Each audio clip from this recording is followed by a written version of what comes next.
नमस्कार दोस्तों, आप जुड़ चुके हैं खेती से जुड़ी हर बात यूट्यूब चैनल में। आपका हार्दिक स्वागत है। अभी आज हम आए हैं हमारे दोस्त के गेहूं की खेती में। ये देख लीजिए इधर खेत की तरफ, ये गेहूं की खेती है। वो वहाँ से लेके और ये मेरे पीछे की तरफ होते हुए ये इधर की तरफ। फसल अच्छी है, ठीक है, लेकिन इस फसल में कहीं कहीं फसल ज़्यादा हाइट हो गई है, मतलब ज़्यादा बढ़ गई है, कहीं कहीं नीचे रह गई है, कहीं कहीं नीचे रह गई है।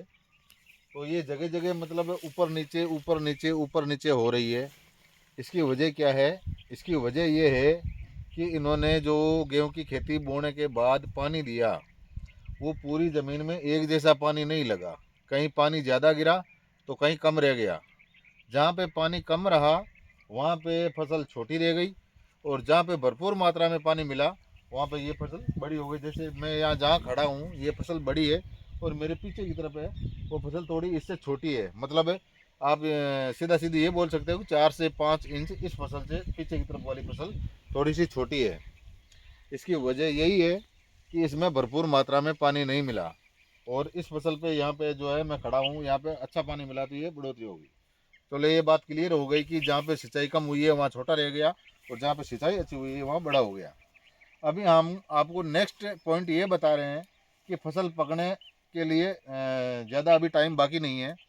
तो इसमें खेती में फंगस लगने का, गेहूं की खेती में फंगस लगने का भी खतरा रहता है। जैसे कि आप इसमें पौधों में कहीं कहीं देख रहे हैं ये वाइटनेस आ रही है, जैसे सफ़ेद पाउडर होता है अपना, ये जैसे पाउडर लगा हुआ है, ये वाइटनेस आ रही है। ये तन्ने पे देखिए आप, तन्ने पे देखिए, कहीं कहीं पत्तियों में मिलेगा आपको। ये पीछे वाले पौधे में देखिए आप, ये पत्ती में भी वाइटनेस है। ये फंगस का असर है।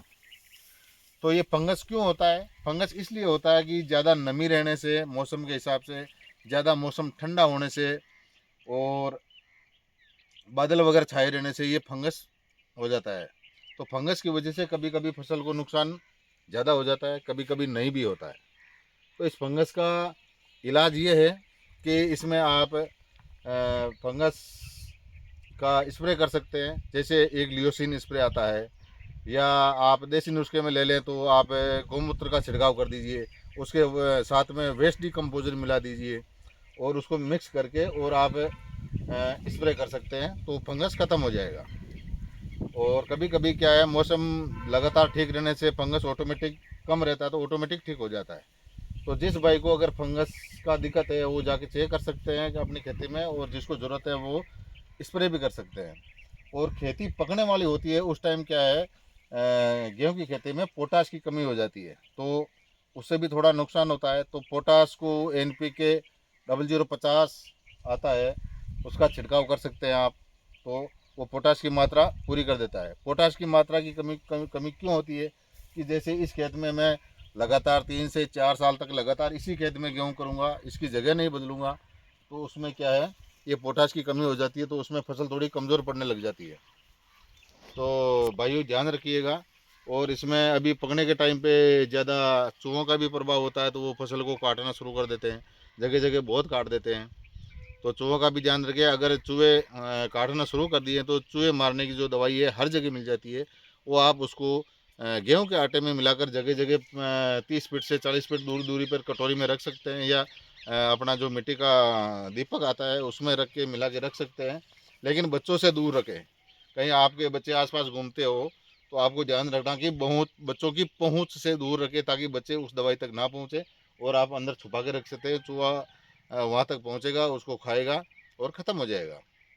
तो चूहे के बारे में बता दिया आपको, गेहूं की फसल में फंगस के बारे में बता दिया, पोटाश की कमी के बारे में बता दिया, और किसी प्रकार की कोई त्रुटि रह गई है तो हम नेक्स्ट वीडियो में और बता देंगे।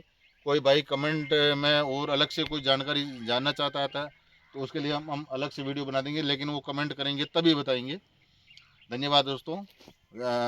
अगर हमारी बात आपको पसंद आए तो लाइक करें, शेयर करें, सब्सक्राइब करें। धन्यवाद।